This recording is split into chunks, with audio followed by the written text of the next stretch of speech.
recebi pacientes que, por fazer terapia sexual, que tem dor à penetração. E ginecologistas falaram que não tem nada, está tudo normal, mas não fizeram exames para procurar, para ver endometriose. Então eu posso ter um caso de endometriose. Com certeza, porque assim, o que a gente diferencia bastante na relação sexual, na dor à relação sexual, é a dor de penetração e a dor de profundidade. Como esses focos eles estão localizados no abdômen, né? Então, na maioria das vezes a gente tem dor na profundidade, né? E aí você tem que pensar realmente que pode existir um problema como uma endometriose ou uma doença inflamatória pélvica também, né? Tá. E como é que a gente faz o tratamento dessa? Olha, o tratamento da endometriose, a primeira coisa que a gente tem que pensar na paciente é se ela quer ou não ter filhos. Se ela teve ou não filhos. Porque, na verdade, a maioria dos tratamentos preconiza tratamentos hormonais. Então, a primeira coisa que foi proposta para tratar a endometriose foram as pílulas anticoncepcionais, né? Então, elas tendem a melhorar o quadro da dor, evitam a cólica, né? E aí a gente teve um monte de outros medicamentos que foram surgindo com o tempo, como as pílulas que são somente de progesterona, os injetáveis de progesterona, os análogos de GnRH, todos esses, né, baseados na função hormonal. Em geral, não é só um problema, né? Então a gente tem que investigar, abrir uma propedêutica de esterilidade, saber quais são os mecanismos que fazem daquela pessoa uma pessoa estéril, e não só ela, mas o marido também, né? Investigar o casal.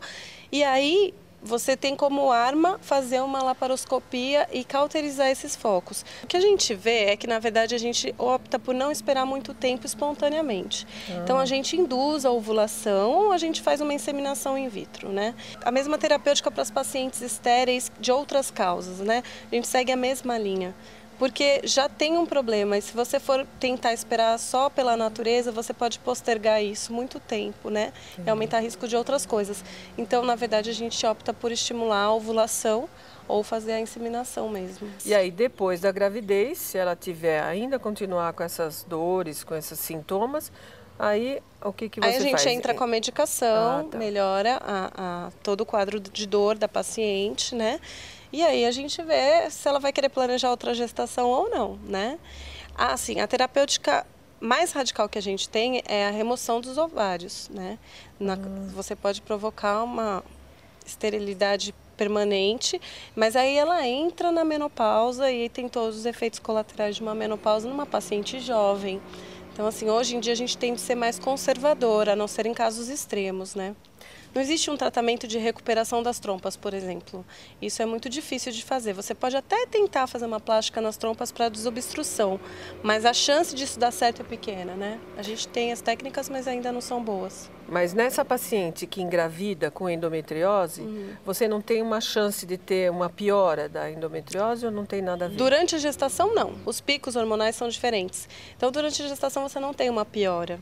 Você tem, na verdade, depois da gestação, uma evolução do quadro clínico natural dessa doença, né? O que acontece, na maioria das vezes, é que, por conta do processo inflamatório provocado pela endometriose, o abdômen dessas pacientes tem múltiplas aderências, né? Ah, tá. Então, o que acontece? Procedimentos cirúrgicos são dificultados em pacientes que têm endometriose. Aí fica um pouquinho mais difícil, né? Acho que o que mais comove a gente no fato da endometriose existir, além da dor que é incômoda, tem pacientes que têm dor incapacitante mesmo, né?